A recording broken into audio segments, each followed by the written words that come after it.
chanting of the holy name and to maintain material attachments even after understanding so many instructions on this matter.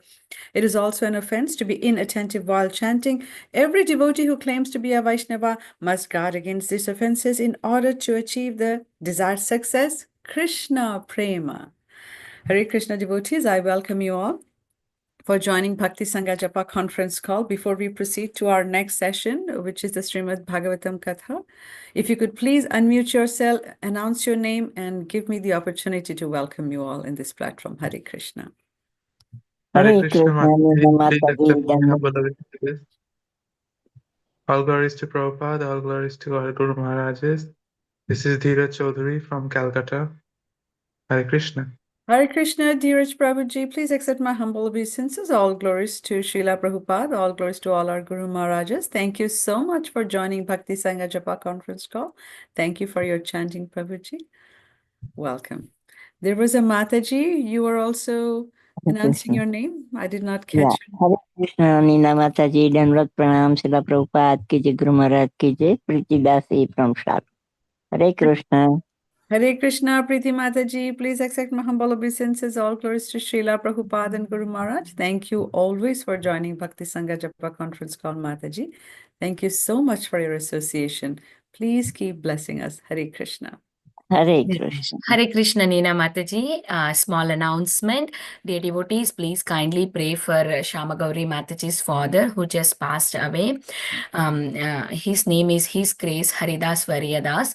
So please kindly pray for Prabhuji and also Mataji's family so that they get strength to go through this situation. Kindly requesting everyone to unmute and chant one time Hare Krishna. Hare Krishna, Hare Krishna, Krishna, Krishna, Hare Hare. Rama, Hare Rama, Rama Rama, Hare Hare. Hare prayers, Mataji, dear Shamagauri Mataji. Hare Our Krishna. prayers Hare for you and Krishna. your Hare family. Krishna. Krishna. Hare Krishna, dear devotee. Please pray for my dad. He was such a pure soul. He was, just got initiated last year. He was, and at the end also, he was chanting. And other people around him, they did not know what to do, but he was telling, get me the picture of, Radha Gopinath, and get me Tulsi Mala and Gangajal. He was asking everything, and that's how he left. He was chanting all the time. Very good. Whole night he was chanting. Even he was very fond of doing kirtan. So he was doing kirtan also. One more time, let us I chant. wanted to be there with him when the time comes, but by Krishna's mercy, he has done by himself anything. He did not even wait for me. Hare Thank you Bol, so much, Mataji. Mataji, for sharing this. All glories to your father. All glories to his wonderful soul. He's so fortunate. He's back straight to Godhead. How wonderful he was initiated last year. And he remembered to ask for all the important things that really matters in this life. Very nice. Very nice for sharing. Yeah, thank you, Hari Bol, everyone. Mataji. Thank Hare you. Krishna, Still after this, Mataji. you're joining this call. Please accept my humble obeisances. All glories to Srila Prabhupada and Guru Maharaj. Thank you very much, Mataji, for your wonderful association. You are our strength, our pillar. Thank you. Hare Krishna, Mataji. Hare Krishna, Nina Mataji, please accept my humble obeisances. Jai Shri Prabhupada. My heartfelt condolences to Shyamagauri Mataji's family. This is Preeti Vilasni Devidasi from Atlanta, Georgia. Hare Krishna. Hare Krishna, Preeti Devi Mataji, please accept my humble obeisances, Mata. All glories to Srila Prabhupada, all glories to all our Guru Maharajas, all glories to your wonderful services, Mataji. Thank you so much for your kind association with Bhakti Sangha Japa conference call. Please keep joining. Hare Krishna.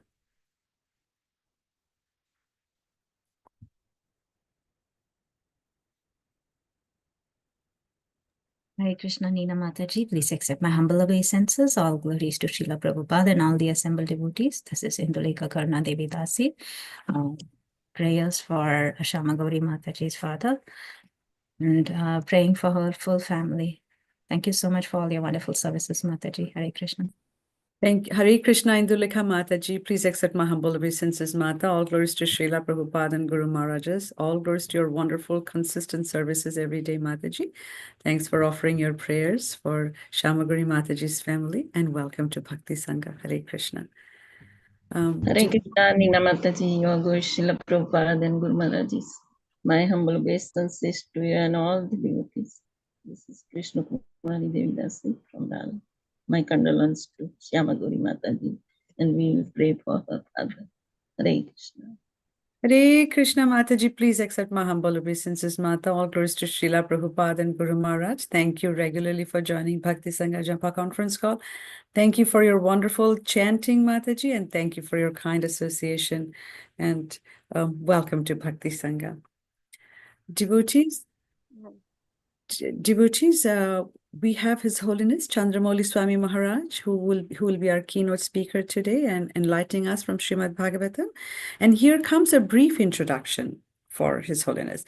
So His Holiness Candramauli Swami Maharaj is a disciple of ISKCON founder Acharya, His Divine Grace, A.C. Bhaktivedanta Swami Prabhupada, and an initiating spiritual master within the ISKCON movement. Maharaj was born in New Jersey in 1947. Maharaj came in contact with the International Society of Krishna Consciousness in Denver, Colorado, at the tender age of 24.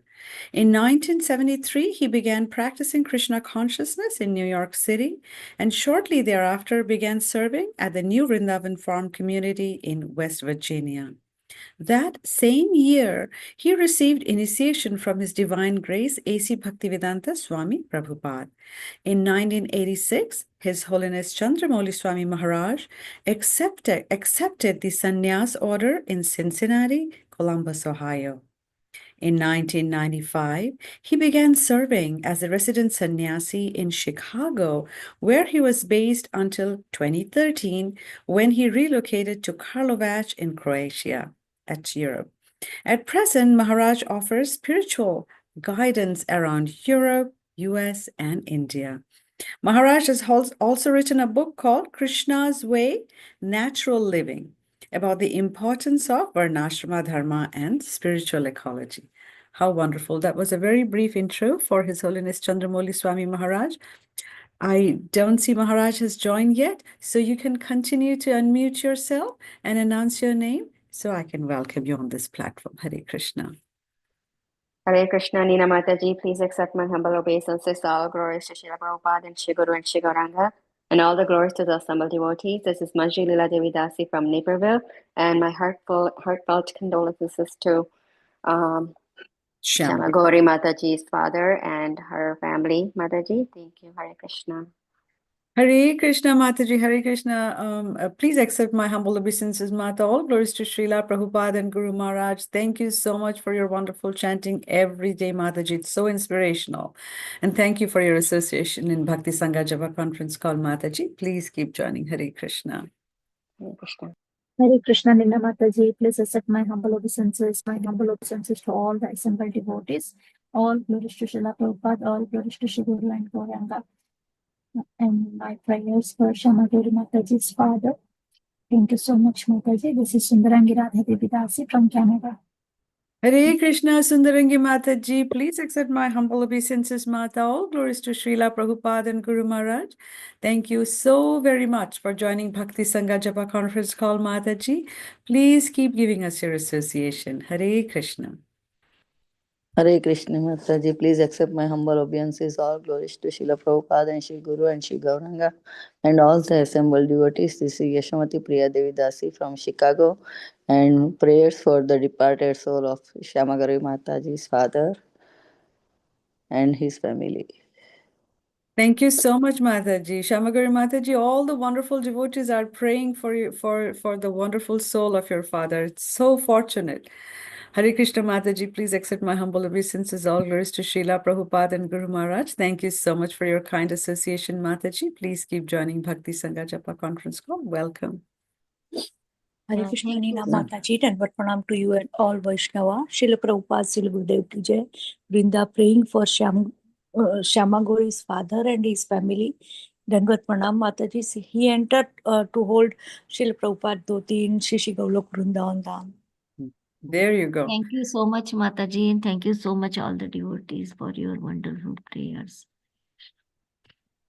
This platform is so blessed. Hare Krishna Vrinda Mataji, my Dandavat Pranam Mata, all glories to Srila Prabhupada and Guru Maharaj. Thank you so very much for your kind association on Bhakti Sangha Japa conference call. Welcome. I see that His Holiness Candramauli Swami Maharaj has already joined. Hare Krishna Maharaj, please accept my Dandavat Pranam at your lotus. All glories to Srila Prabhupada. All glories to you, Maharaj. Hare Krishna. So, Maharaj, today, if you could kindly enlighten us from Canto number 7. We are still in chapter 14 from verse 40. Whenever you're ready, Maharaj, you can take the call over. Hare Krishna. Really?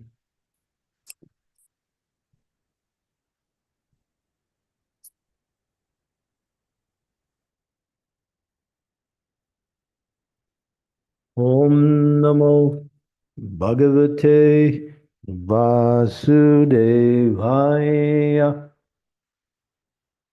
Om Namo Bhagavate Vasudevaya.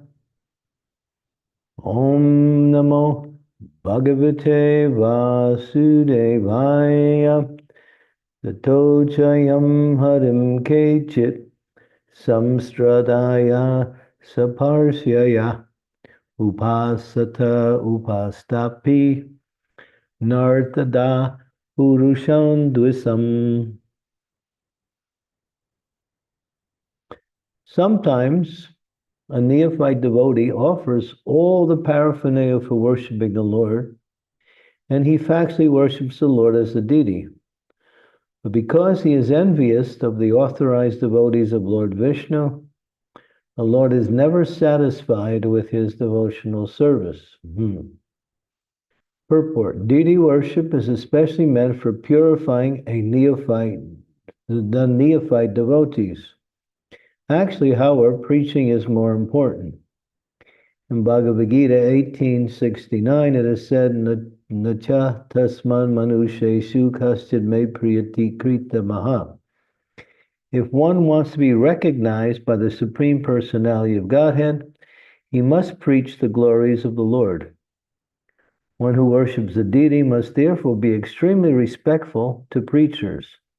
Otherwise, simply worshiping the deity will keep one in the lower stage of devotion.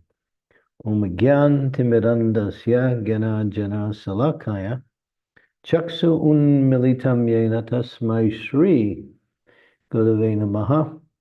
Nama Om Vishnu Padaya Krishna Prastaya Bhutale Srimakte Bhakti Vedanta Swami Niti Namine Namaste Saraswati Deve Gauravani Pachadine Nirvisesa Sunyavadi Pastyatya Desatarine Vanchakalpa Darubhischa Kripa Sindhu Paivacha Patitanam Pavanebhyo Vaishnavebhyo Namaho Namaha Jai Sri Krishna Chaitanya Prabhu Nityananda Sri Advaita Gadadhara Sivasadi Gaur Bhaktarindam Hare Krishna Krishna Krishna Hare Hare Hare Rama Rama Rama Hare Hare. So, deity worship is meant for purifying the neophyte devotees. And sometimes it is understood that those on the highest level of bhakti also engage in worship of the deity. But generally, it is done so one can develop the qualities of the mode of goodness. And those qualities are conducive to chanting the holy name and for offering service to the Supreme Lord. Deity worship sort of installs a sense of responsibility to the deity in the sense that one must be punctual, one must be very clean, one must be very precise in how they offer the articles to the deity, how they treat the deity in terms of the dressing and the different services that are connected with deity worship. Srila Prabhupada established this deity worship within the ISKCON society. In order for this principle to be displayed or attained, and that is that one can purify themselves through worship of the deity. Of course, by chanting the holy names, one can purify themselves, but deity worship is supportive in the chanting of the holy name, although the holy name is the Yuga Dharma, and that alone is necessary, and that alone is all that's needed for purification. But because we are still afflicted and affected by the modes of passion and ignorance, we must perform these deity worships both to purify the consciousness and to recognize that the deity is actually Krishna appearing in that form to accept worship from his devotee. Here it says that even one is engaged in deity worship, and it says here, if he offers the paraphernalia and he actually worships the deity, but if he maintains a unfavorable attitude towards other devotees, then his deity worship is like offering ghee upon ashes. That's the analogy.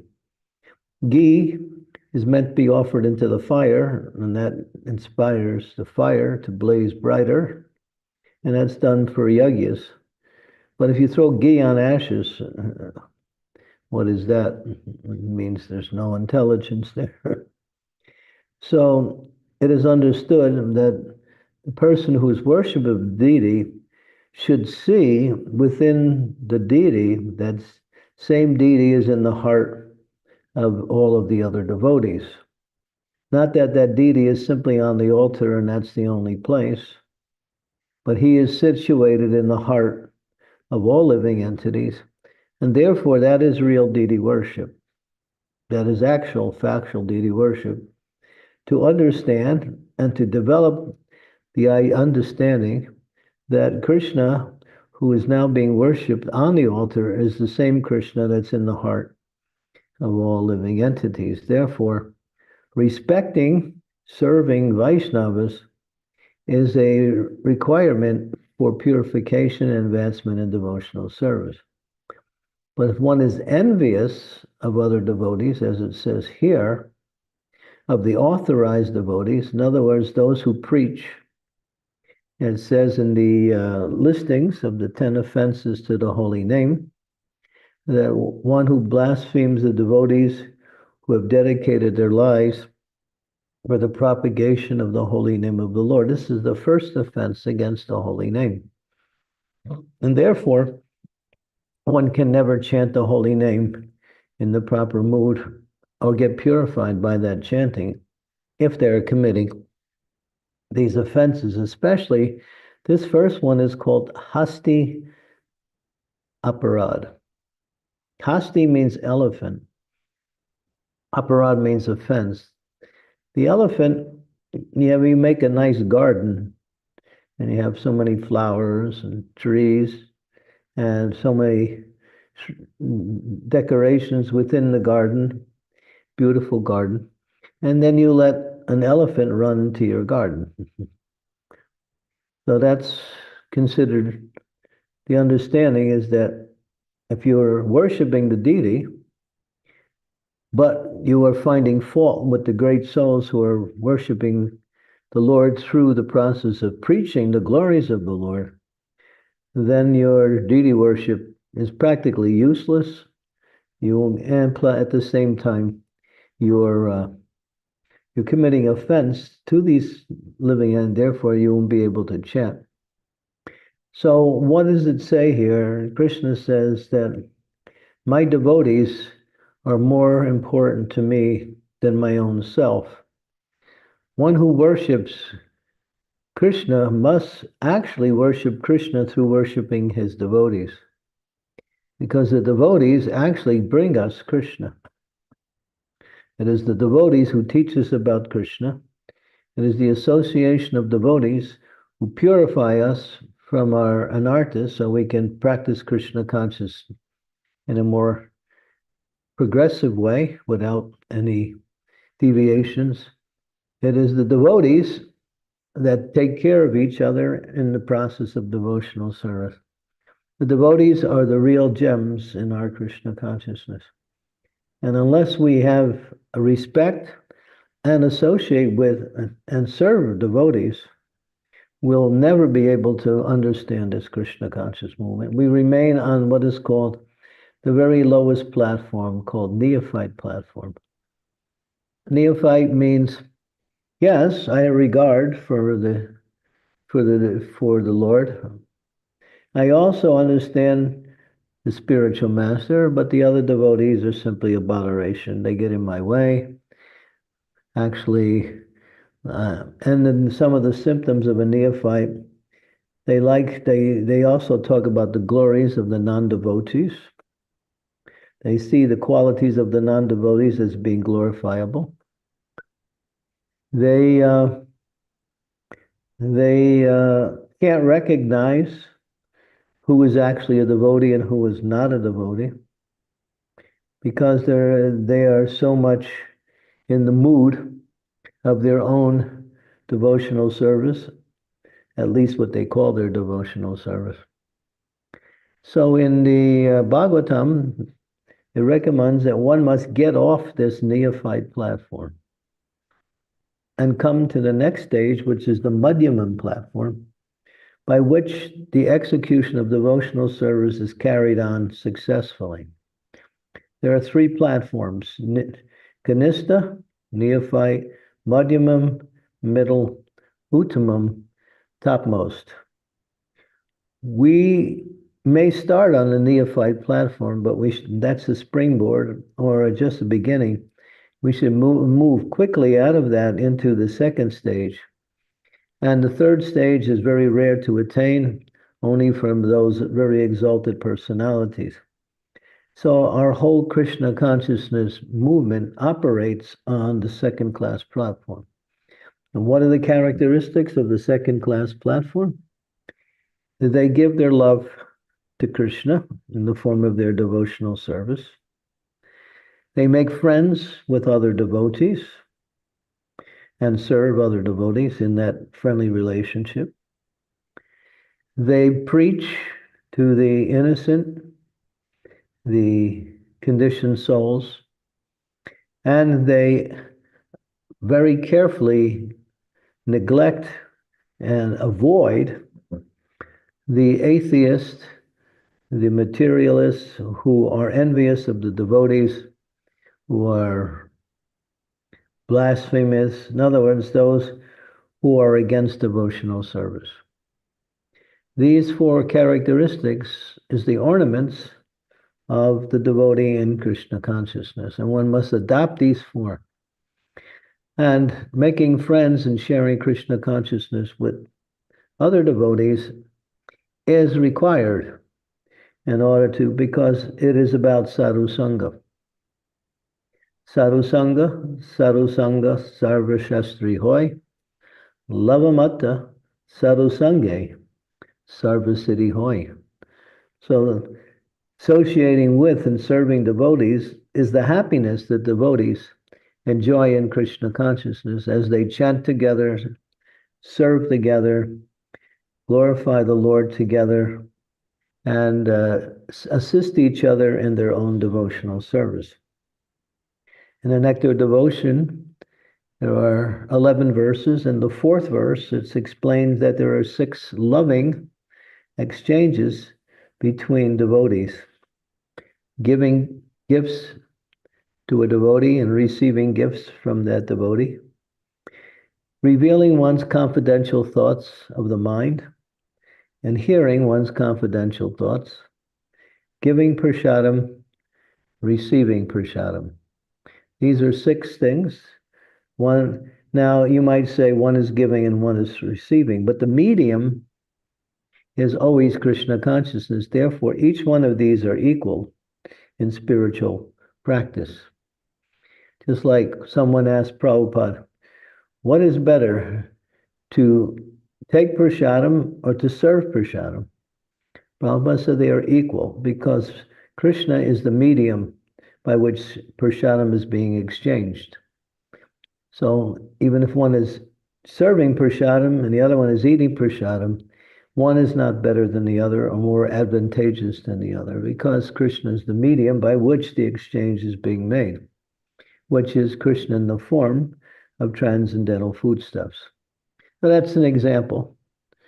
And so the whole process of devotional service really means to associate with and serve devotees. And there are three kinds of devotees, those on the Uttama platform, those on the Madhyamam, those on the Kanista platform. It says that those who are more advanced than us in Krishna consciousness, we should hear from them and look for opportunities to offer personal service whenever it is available, if it's available. But at least to hear from them, question them, get a clarification of the knowledge being given, and move forward in our devotional service. They are meant to preach, they preach, and we are meant to understand and become enlightened and make progress in our devotional service by serving them through the process of hearing and asking questions. And if the opportunity appears, one can seek out the opportunity to offer personal service. Just like cooking for devotees or giving gifts to devotees, these are all part of the loving exchange, even with senior devotees. And then there is those who are on the equal level. We share Krishna consciousness together. We talk about Krishna. We talk about devotional service. We see how we can assist each other in our progress of devotional service. And we make friends in that relationship. They're called peers or equals. And then those who are new devotees or neophyte devotees, we take the opportunity to help them become more Krishna conscious by giving them some transcendental knowledge or giving them some opportunities to engage in devotional service. So this is mentioned in the Srimad Bhagavatam, the 4th canto, 8th chapter, verse number 34. And it goes on to explain, if one follows this prescription for association and service, one will never be affected by the miseries of this material world. Never. The miseries will be completely eradicated. One will not suffer at all in this material world if we follow these three principles accordingly. So that's how powerful sadhu sangha is, in the right mood, of course, like that. So here, back to this particular point, is that someone might think, well, I'm worshiping the deity. I must be the most advanced. And others, well, this person's cleaning the temple floor. This other person is just doing the boga shopping. And therefore, I'm advanced because look at my service. Now, this is an element of pride, which leads to enviousness. One devotee was telling me yesterday that in the community he lives, is that he was doing different services in the community to help the devotees within the community. He took on personal services by his own volition. And one person became envious of him and started to write messages and send it to some of the community members saying that he's like this, he's like this, he's like this. In other words, he was making up stories about this person in a negative way because he was feeling envious towards his other devotee because his other devotee was doing so much nice service for the community. So that is neophyte, and that is material too. There's nothing spiritual about that. So one should see that Krishna is there in the hearts of the devotees. Just like we take the opportunity to respect devotees by offering obeisances to each other. Now, what are we doing when we are offering obeisances? We're respecting two living entities, Krishna within the hearts of that devotee, and the living entity who is in that body, both. Not just a living entity, but Krishna in the heart. So obeisances really means to offer one's respect and humble attitude towards both the Lord and the devotee through this form of worship. So, therefore, one should understand these principles of devotional service, because otherwise one will be making mistakes, committing offenses, and not knowing how to act properly. Here, Prabhupada wants to make a very strong point. He said, if one wants to be recognized by the Supreme Personality, he must preach the glories of the Lord. He must preach the glories of the Lord. And Krishna says, Nacha tasman manushesu kasya me priya kritavaha. There's no one more dear to me than one who gives this message of Krishna consciousness to others. So Krishna says that. It's in the Bhagavad Gita, 1869, it's quoted here. So if we want to get special mercy from the Lord, and also understand deeper the process of devotional service, we must take up the service of sharing Krishna consciousness with others. We call it preaching. It may be preaching, it may be teaching, it may be doing things that bring people closer in their devotional service to Krishna. But preaching especially. We have so many books.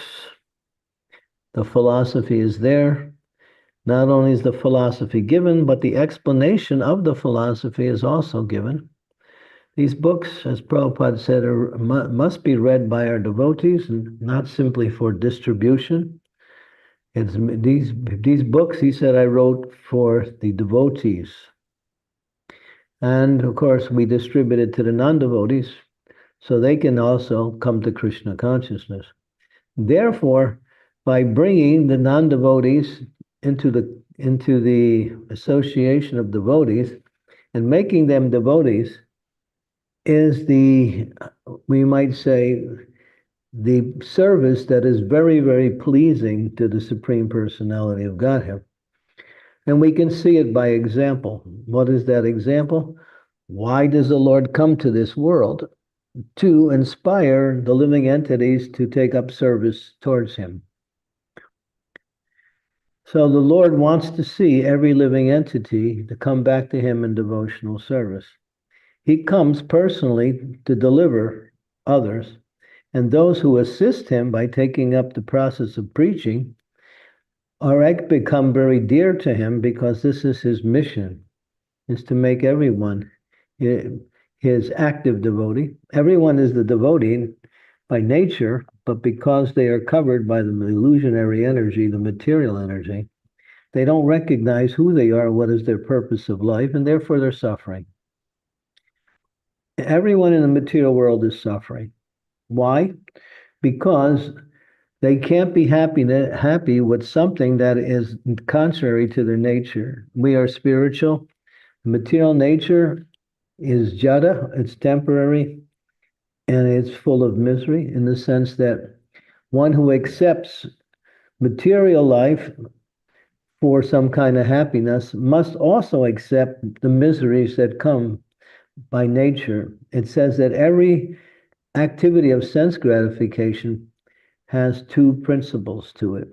One, it may give some relief from temporary suffering, but it establishes another form of suffering, both through becoming more attached to that activity through repetition of the activity, and at the same time, material is never one-sided. It is always duality. Whatever happiness you get from sense gratification, there is a concomitant amount of suffering that comes with it. That's the material energy. That's mentioned in the Srimad, in Nectar Devotion. So one who's actually intelligent and actually wise doesn't try to find happiness in this material world because it's not there. Temporary relief from suffering is not happiness. If you're sick and then you go to the doctors and you get healthy, you can't say, well, now I'm happy. You might be back to your normal state, but normality is what you are. And because you were outside of normality, you had to come back to normality.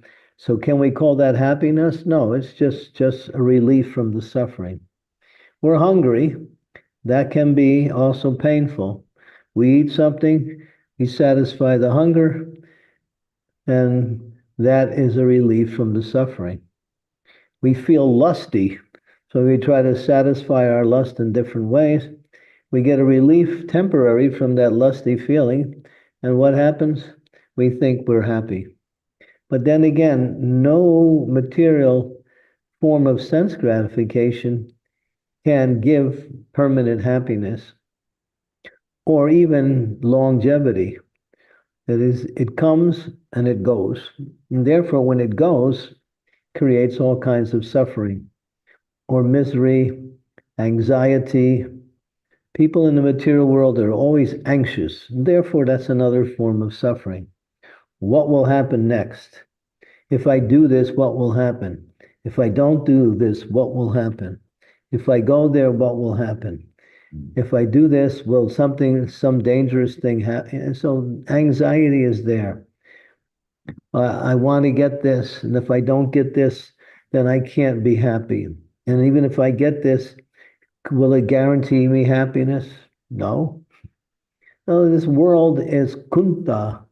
Kunta means without anxiety. Kunta means anxiety. The whole world is full of anxiety because they don't know who they are and they don't know how to direct their lives in such a way as they can find happiness and real knowledge. And that is devotional service. But here it says, one who preaches the glories of the Lord becomes extremely dear to the Lord. And those who are not preaching, who are doing deity worship, they should be very respectful to the preachers. And in that way, even though they're on the lower stage of devotion, still they are not committing any offenses by thinking that I am in a better position. Well, what is the use of respecting others when I'm worshiping the Lord directly? They may artificially or mistakenly think like that. So devotee wants to honor all devotees, and especially those who have given their lives to save the conditioned souls through the form of preaching, teaching. Okay, so Hare Krishna. Thank you, Maharaj. Thank you for the wonderful class, and thank you for running us through all the different kind of devotees that we always commingle together, how to deal with them, and all the examples that you shared. That was very nice, kind of you. Maharaj, one question. So yes, we understand we should be more conscious, and we should not commit aparadh towards devotee, non-devotee, everybody materially, spiritually. But if somebody, like you just gave the example, the person was serving so nicely in the community, however, the other person got envious and started creating stories, etc. So if somebody is doing towards the devotee this, how should we handle? Like, for example, if others are envious, and how do we manage that? How do we combat that? Well, if you're in a position to do that, in other words, if you have some responsibility to what is happening around in that environment, that devotee should be, taken to task and saying, you're saying all this, but it's not true, and therefore, if you continue to do this, you'll have to leave the community. That would be a way to respond to that. You can't stay here and make up all of these lies about this devotee and expect to continue to be a member of this community. So that's for those who are in charge of the community, who have some position.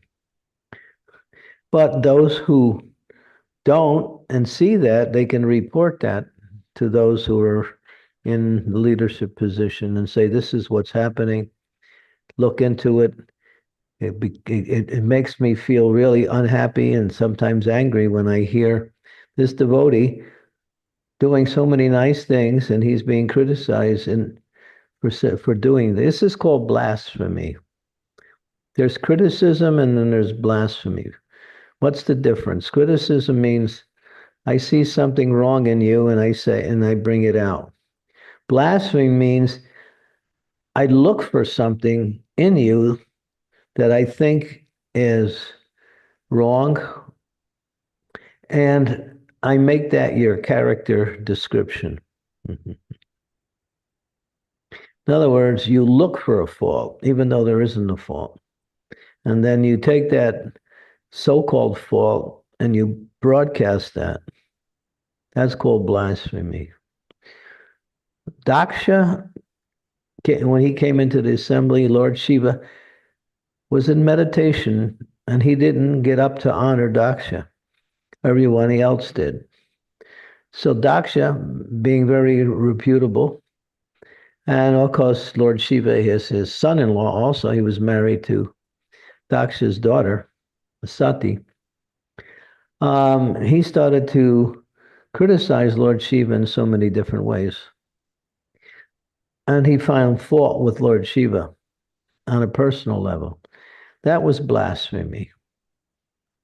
And because of that offense, the whole assembly of devotees started to argue, and it became a turmoil, and then it became a fight, where eventually the followers of Shiva cut off the head of Daksha.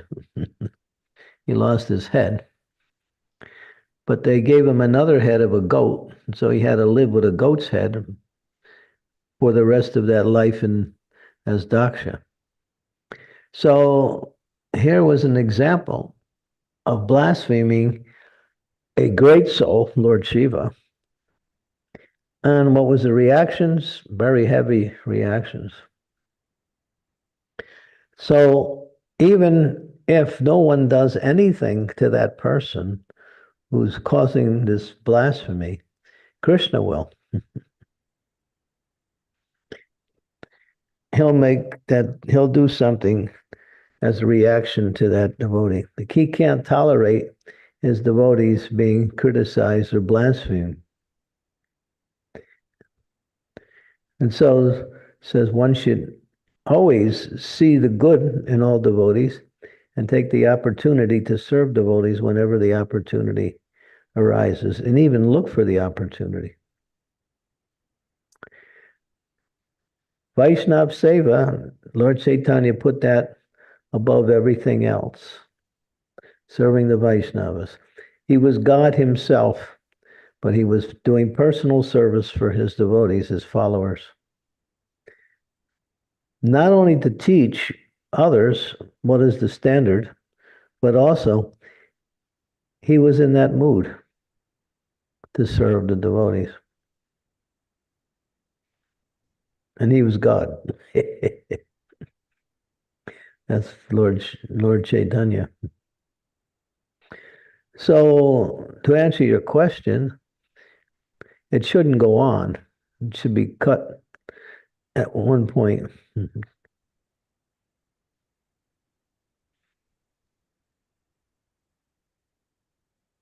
Thank you, Maharaj. It was so nice to hear that even if you don't do anything, Krishna will take care of it. He will do something as a reaction. So this stops. Thank you. He doesn't tolerate his devotees being blasphemed. True. Blasphemy is much more heavy reactions than criticism. Criticism is someone is doing something wrong, you may criticize them for that. That's also an offense. But one who blasphemes, just like I'll give you an example. The KGB in Russia, this is during the communist time, they would say, give me a man, I'll give you a crime. Give me a man and I'll give you a crime. They can always figure out something about that person that is criminal or deviant and turn it into some reason to persecute that person. So, yeah, there are people like that who find happiness in finding fault with others. And when it gets to blaspheming, I'll mention one. I won't say any names, but there was one devotee. He was finding fault with many of the senior devotees in our movement. And he was keeping records through his what do you say, online services. And he would have the listing of the names, and he would categorize the senior devotees in different ways according to what he felt the severity of their deviations were. And then he would make that public. So this was going on. Finally, the temple that he was associated with told him, hey, you can't come back in here anymore. We don't want you, because you're just finding fault with senior devotees. But he kept it up, and then COVID came. And then he got sick from COVID. He got a little bit of cure, and then he got sick again, and he died. Very few devotees actually died from COVID. Very few. Hardly any. But he was one of them. So he got his reaction. It comes in different ways. So that's like walking on thin ice when you're criticizing devotees. Walking on thin ice over a deep lake. It's something you just don't do. Thank you. It'll Thank ruin your, yeah.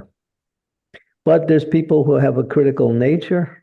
Sometimes they ask me, what should I do with my critical nature? I tell them, turn it inward and just find fault with yourself. And that way you can purify yourself from some of the faults by recognizing them and trying to, get rid of them. And that way you can use the critical mentality in a positive way. Don't find fault with others. Lord Chaitanya has made that a principle of his mercy. Even if there's faults, doesn't matter. Look for the good in others. There are 3 people who can find faults in an authorized way. I think that's the question that Rishabh's going to ask. Of course, I don't know, but I'm guessing. There's 3 people, 3 categories of people that I know of who can find fault. That is 1, the spiritual master for his disciples, in order to help them overcome these faults and move forward. That's a service to the disciples. The parents should do that for their children, especially the children who are, between the ages of 6 and 14. They should be very strict with them and not allow them to do things that are not good for them or act in the wrong way. So parents need to correct their children, gurus need to correct their disciples, and teachers need to correct their students. Because they do it as a service to their followers, it is not an offense. But it shouldn't be done in a mean spirit. It should be done in a way that corrective effort has benefits the person.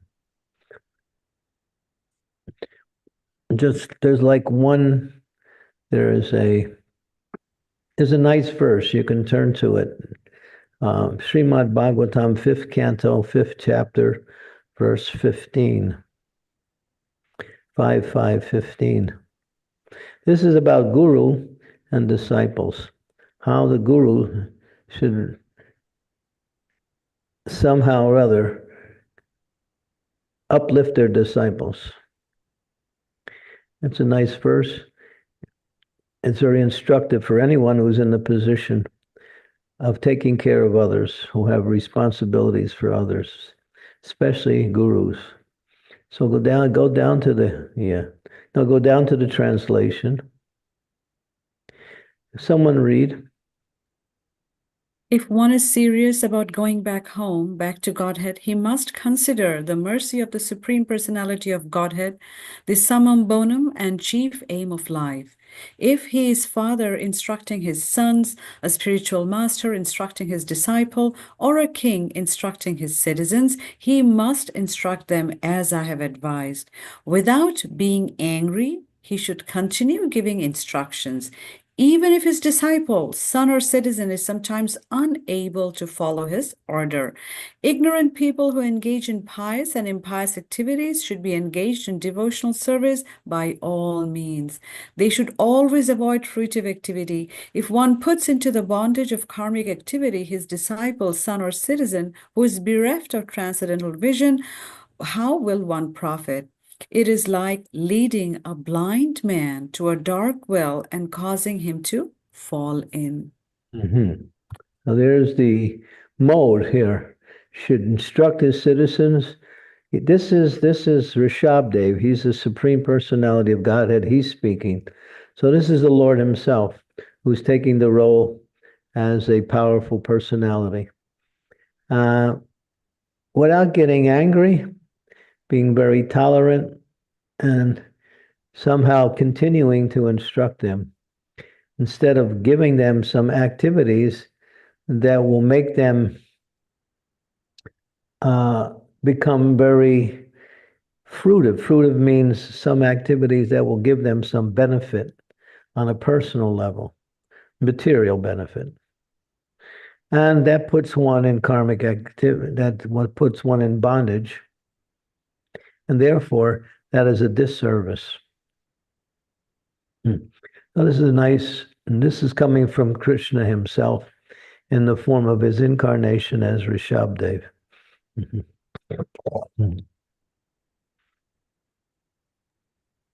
Thank you so much, Maharaj. I had seen Sharnagada Mataji, you had raised your hand. I don't know if your question has already been answered or if you have left the call. There's two hands up right in front of us there. Yes, and then I have Hare motion. Krishna. Go ahead, Hare Mata. Krishna Dandavat Pranam Maharaj. Very nice, wonderful lecture, but it was answered. I mean, actually, I wanted to ask in connection with the Nina Mataji's question that when we try to avoid as much as we can, not criticizing devotees, but if we are getting hurt, I mean, like, and then we always consider that it is our prarabdha and we suffer and tolerate that. So I was just thinking about it, that what point we should stop, but then you answered that like Krishna will take care of that. So if you, I mean, and thank you for the, yeah. But if you feel like you're being criticized unjustly, you may speak to that person in a very questionable way without being angry and try to ameliorate the differences. That can be done also. You're saying this, but why are you saying this? Need that. You can do that. Okay. You should not allow people to abuse you in the name of humility. That is not humility. If someone is abusing you unnecessarily. If you can't ameliorate it, you just avoid that person, that's all. Thank you. Yeah, thank you so much. Hari. Hari. Hare Krishna. We have Maushami Mataji. You had your question. If you would like to go ahead, Mata. Thank you. Hare Krishna Maharaj, please assume motion since at your seat. Maharaj, I had this question that I'm doing a service. I did a service, and after some time, I think I didn't satisfy the devotees. That's why the service give to another Mataji. But I feel very envious when the service is going to another Mataji, and I'm just like I'm there, and that Mataji doing that service. I get very envious. So Maharaj, how to deal with this? Just consider it Krishna's mercy. And so there's no need to get envious. There's so many services you can do. Why should you worry about losing one service? You can do so many other services. Service is equal. All right, so maybe Krishna or somebody feels that person's more qualified, and for some reason the thing has changed, accept it, and then go on and find out, do other services. There's so many services. Getting envious means you're actually polluting your consciousness. Envy is in the material world. It's nothing spiritual about being envious. Prabhupada, the difference between spiritual world and material world is those who are non-envious, they're in the spiritual world. Those who are envious, they're in the material world. Its distinction is like that. Envy is really dangerous. It pollutes the consciousness. So if something happens and you get some change in your service and someone else benefits, just consider, oh, maybe Krishna wanted to give that person that service. And it's like that. It's not just you're thinking like that. All right. If you can somehow find another service, which I'm sure there's always services to do, and then do that. Or if you can do that same service in a different place, then that's fine. Just like us, sometimes we try to preach in one place and we don't get any response. People are not interested or very reciprocation. We just move on and find another place to preach. So. Very nice. Thank you, Maharaj. I have Rishabh Prabhuji. Would you like to go ahead with your question, please?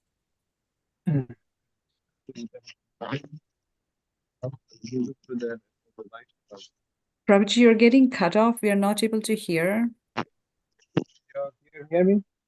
Is it better? This is better. Better. Yeah. Almost 100. I Prabhuji, actually had a different question. Yeah. So the You're volume breaking? is very low. If you could come slightly closer, or the connection is not good, I don't know. Get rid of your headphones. Is this better? Now it's better, yeah. Sorry, still figuring out. So I had one question, and I had like one a follow-up question on the comment you gave. Every word, your word is purifying, Maharaj. Thank you for noticing me. I had a question regarding preaching, because there is still a mood in ISKCON where preaching means going out and finding new people to inspire for Krishna consciousness. But then you have this already aspiring devotees, which needs to be cultivated, which needs to be trained, which needs to bring up to the Madhya level, as you were mentioning. So is that also preaching, or is this something else? And what your comment would be if somebody is like emphasizing only, going out and not so much cultivating the current aspirants? They're both preaching. Preaching means changing the heart towards Krishna or bringing persons closer to Krishna. You can preach by your example also. That's one way. But active preaching is what Prabhupada is saying here. So we give classes to the devotees. We give different classes within the temples. That's preaching. We set up seminar programs. We have kirtan programs. Devotees associate a lot and speak to each other in a very organized way. We don't go around preaching to people directly, one-to-one, unless that person asks us questions. We keep friendship with devotees, and then if the opportunity is needed, then we may give them something that could help them in their Krishna consciousness, but it has to come from them. So you have to know all of the intricacies of Vaishnava behavior before you can really understand what to do in every situation. So yeah, preaching to the choir, we may say, is also needed. We do that. Wow, so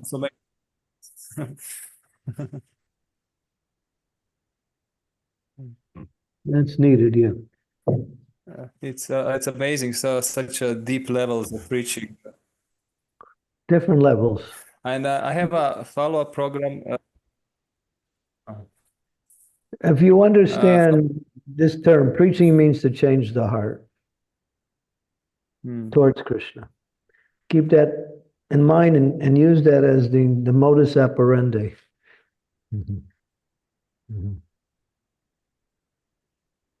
Thank you, Maharaj. We have a question, interesting question in the chat box. It's saying that Hare Krishna Maharaj, please accept my humble obeisances.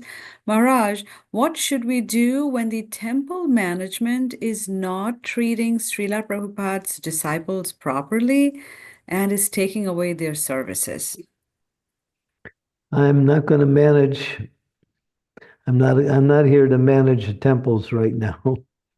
It says that the preachers should not try to become managers in the form of answering questions that affect a particular temple. That's not a question that is meant for discussion. That question or that problem should be taken to the management situation and discussed in that atmosphere and not in a public arena. Because we could say something that could go against the management, and then that would make everything difficult. Or we may say something. So we can't even begin to answer that. We don't know the situation, nor are we in a position to what we call micromanage. We're here to give transcendental knowledge. So I hope you understand that. I'm not avoiding your question. It's something that's come up in ISKCON many times. Managers get angry at preachers for taking the position of speaking and then giving management principles from the Vyasa-san. And that sometimes destroys the faith of the people that they are trying to work with. Even if there's some anomaly, there's some mistake, it needs to be dealt with within the management circle, not in a public forum. I hope you understand my response.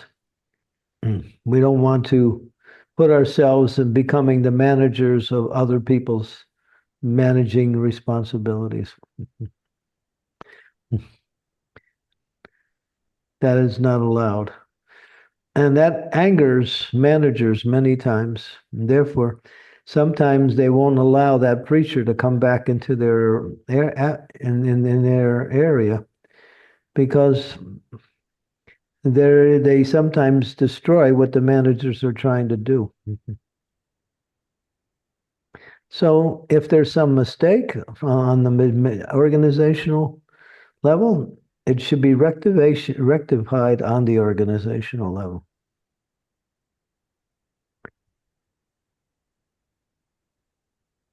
Thank you, Maharaj. Yes.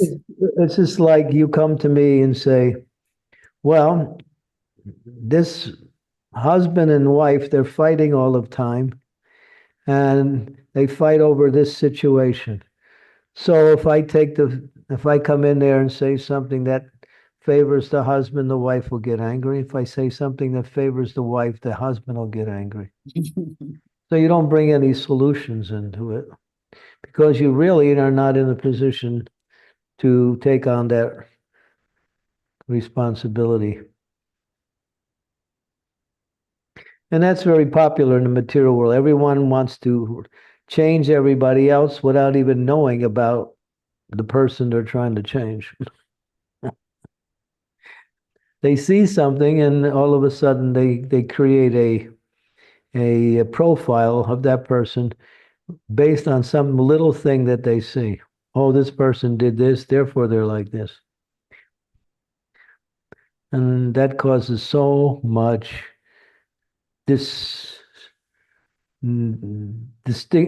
the word? It breaks relationships really fast and doesn't solve the problem. So everything should be done in an intelligent and Krishna conscious way if there's a problem. So bring up that same question to the management where you are, or someone who's involved with the management who may understand the situation you're referring to.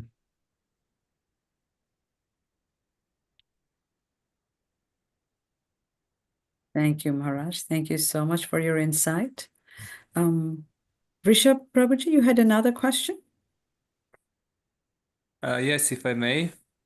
It's if Maharaj can comment. I did notice when a spiritual master corrects a disciple, or a father is correcting a son or teacher, the student, there is three levels of corrections, let's say. Is it about the detail? Is it about the principle? Or is it about the attitude? And I'm just curious, in which way the disciple could recognize what is he being corrected about. As sometimes it can, intelligence can be messed up trying to figure it out. You just ask. Ah, okay. Yeah, you just ask. If it's a detail, let me clarify the detail. If it's a principle, do the same. If it's a mood, well, maybe my attitude is wrong. So you just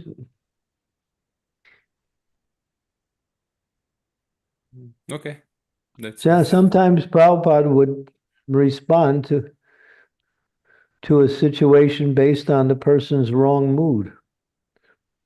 They're trying to say something, but they're arrogant. So, and if a person is arrogant, what can you say to them? They won't be able to understand anyway.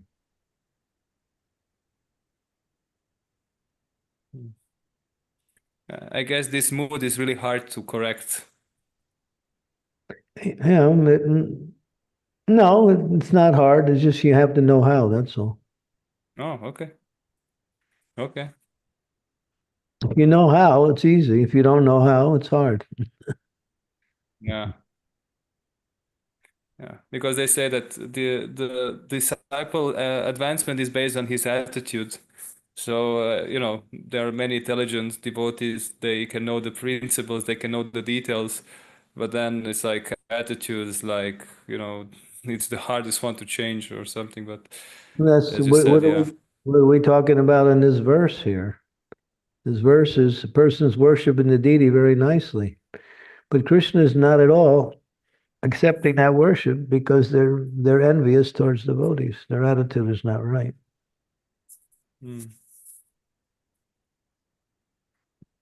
Thank you. Thank you, Maharaj. Thank you. Sakshi Mataji, you have a question for His Holiness? Yes, Mataji. Hare Krishna Maharaj, please accept my humble obeisances. All glories to Srila Prabhupada, all glories to you, and Hare Krishna to all the Vaishnavas. Maharaj, my question is how to curb this mentality of judging people on the basis of seeing them on the surface level, but not understanding their emotions and their mood behind it, and how to see beyond what they are actually performing on the surface level. So if you can suggest something. That takes intelligence. That takes to see things through the spiritual vision and not through the material vision. Every soul is part and parcel of Krishna. Prabhupada in Bhakti Siddhanta says, when you criticize someone, you're criticizing their shadow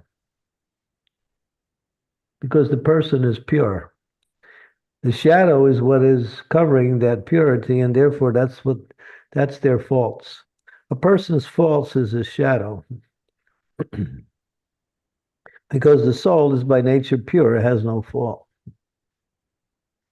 So you're criticizing something that is just a covering over who they actually are. So try to see them and who they really are, and you'll relate to them on that level rather than on the level of judging and finding fault. See them as they're parts and parcel of Krishna. And they may be ignorant, that may be there, So you can somehow or other tolerate that ignorance and just, if it's important, then you go on, you develop a relationship based on proper interaction. You speak nicely. I mean, there's different ways, you know. Prabhupada teaches us how to preach. He says, when you're trying to preach to someone, you glorify their good qualities, and then you say to them, after you make them feel good, you say, well, since you have so many good qualities, why don't you use those qualities to serve the Lord?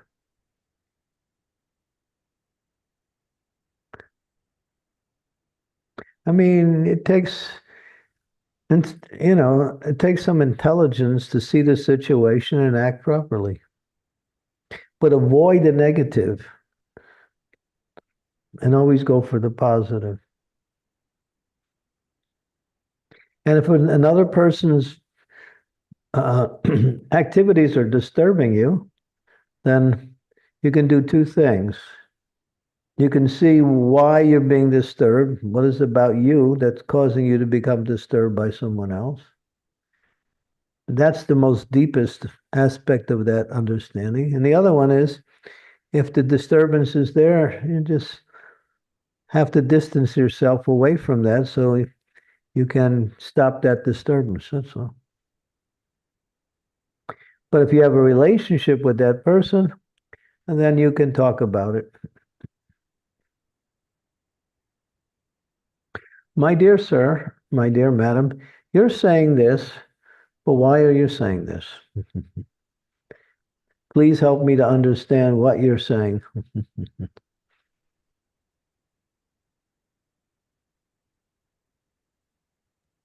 Thank you, Maharaj. That is really very helpful. Sometimes we do judge devotees also. In fact, some senior devotees also, because of the action they might have taken against some other devotee.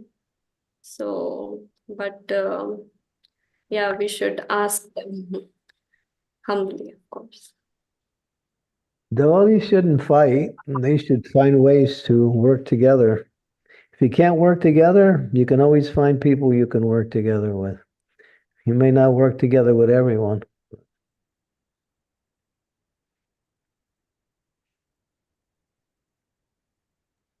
Thank you, Maharaj. Thank you. I have another question, if I may ask.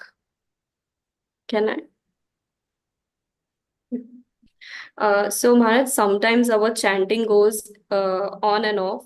So how do we discriminate if it is because of some offenses, or there is some lag in our own practice? Well, that's what you need to do. If you're not sure, ask a senior devotee. But you have to find the reason also. Oh, maybe because I said this or I did this, or maybe because I'm not chanting with enthusiasm, with devotion, with attention. Or maybe I still carrying material desires that are blocking my ability to chant nicely. You have to see. The scriptures give us a understanding of how to see things. The answers you have to find. Scriptures give you the way to approach the problem. That's all. Prabhupada said, this movement is for the most intelligent people. If you're not intelligent, get some intelligence somewhere. Buy it, borrow it, or even steal it, but get some intelligence.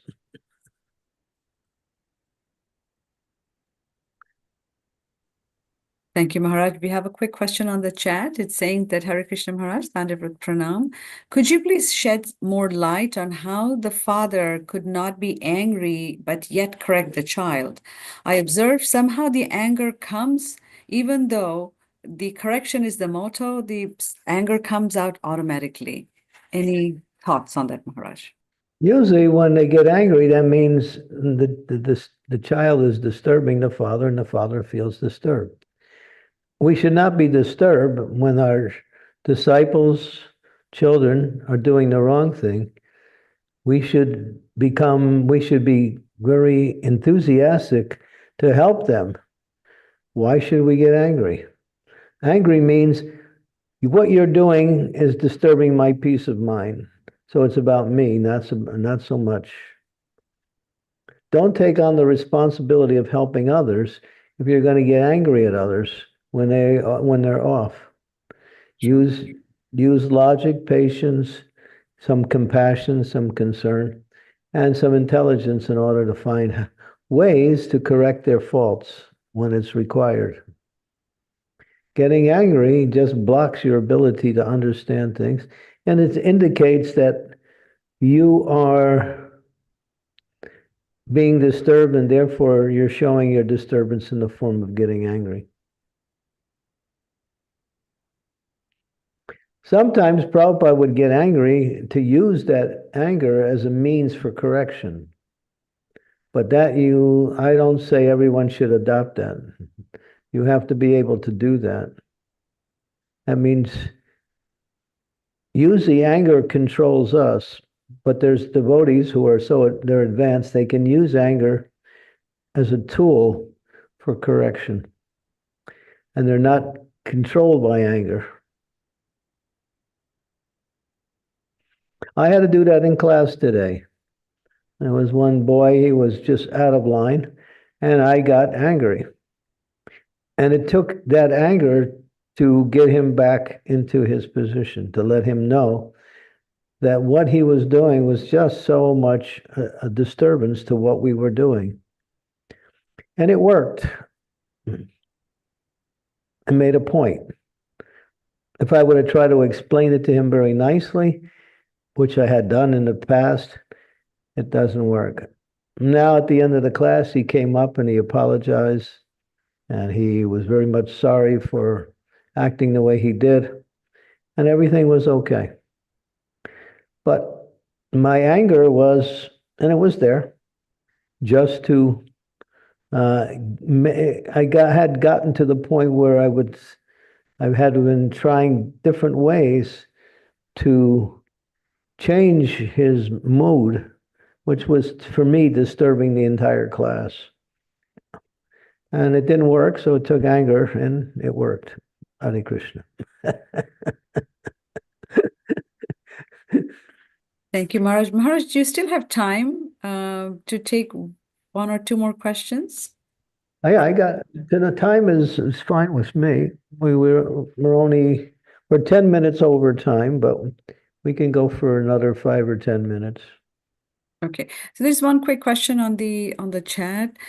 Interesting question from Somesh Prabhu is saying, how can we repent if we have blasphemed the devotees? You don't know that? Come on, Somesh, you know that. Why are you asking questions that you know? Don't ask questions just for the sake of asking questions. You know the answer, right? I think he's asking for everybody else that is hearing, or others' benefit, maybe? No, actually, Maharaj, there are many times situation when we are in the case of management, like in the Sunday program, we have got the service of management. But at that time, for example, prasadam management, token system are there. But if someone is being a senior devotee or someone, so how can we do that? Means there are some type of situations where we have to be in a management and but we also there we have to follow the seniority or juniority. So that time something situation comes which is difficult for us to control the things being a Just junior. pray to Krishna to guide you in those situations, that's all. And he will, if you're able to hear what he's saying to you. Yeah.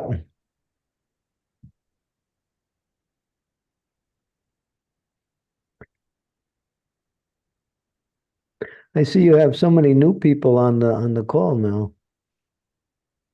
Your call is growing. Huh? How many people do we have on the call? We have Lots of them have left. Maharaj, there were even more, like 63 or more. Now we have 56. I think people are leaving for work. Devotees, if you want, you can go ahead and switch on your cameras and take blessings from His Holiness. I know Vrishabh Prabhuji had one more question. Yes, Prabhu, please go ahead.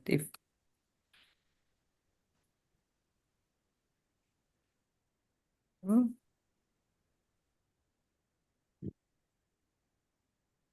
No, he's not asking. His thing is on. Any further last minute questions from anybody? You hear me? Yes. Yeah, if I can, one more, Maharaj, one more question. Regarding serving and accepting prasad, and because it's on the absolute plane and it's like on the same level, is it possible that, I mean, is it necessary when we accept prasadam that we are actually meditating that it's Krishna, and that if we are not meditating it's Krishna and we meditate it's just sense gratification, that we are not getting it's not actually taking prasadam, accepting prasadam, and it's actually a kind of a sense gratifying material activity? Everything's based on consciousness. That's why we're trying to become Krishna conscious.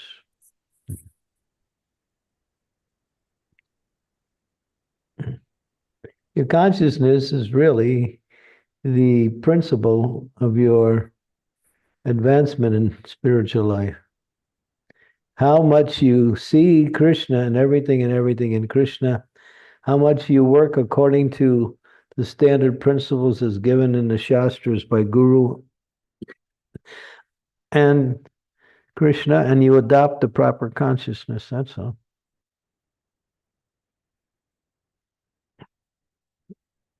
You think, well, I get the chance to serve Krishna Prasadam to this person. So what you would think, you would be grateful for the opportunity for service, rather than begrudgingly or thinking that I'm serving this person, but soon I'm going to get some of that prasadam because that's my goal. I mean, then you're really not into the service at all. You're into more or less just going through the motions. Yeah, this is this is called Krishna consciousness. Not me consciousness. Krishna consciousness. Because when you put it like that, Maharaj, then it's exactly what you say. It's like giving Krishna, accepting Krishna, and really Krishna is in the center. Many times, maybe in the early days, I was like eager to get my hot halava because I like halava, and then it's like give me more, and why did you give him more than me? And I don't think that was the accepting mood, proper accepting mood. So that's why.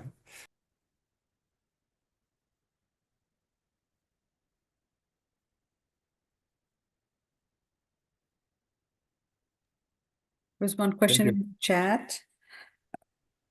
Hare Krishna Maharaj, thank you for the beautiful class. In this material world, do we ever overcome anxiety, or it just transforms into anxiety for Krishna?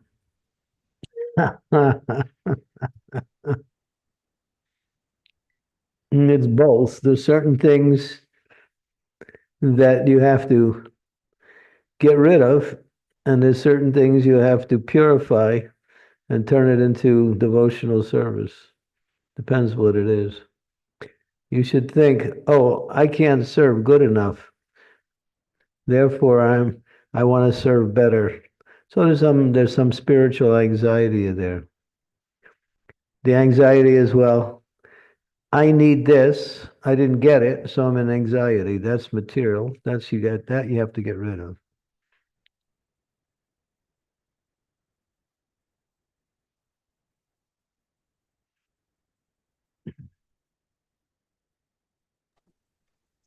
Thank you, Maharaj. Any last minute questions from any devotees?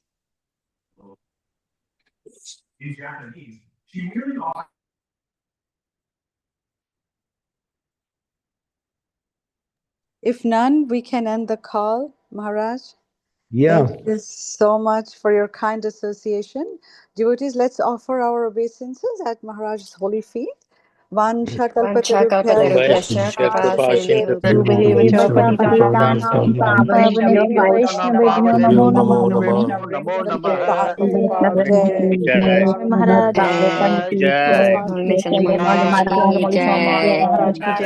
Thank you so much, Maharaj. Gauranga, Nityananda. Nityananda. Thank you so much. Radhe Radhe. Thank you so much, Maharaj.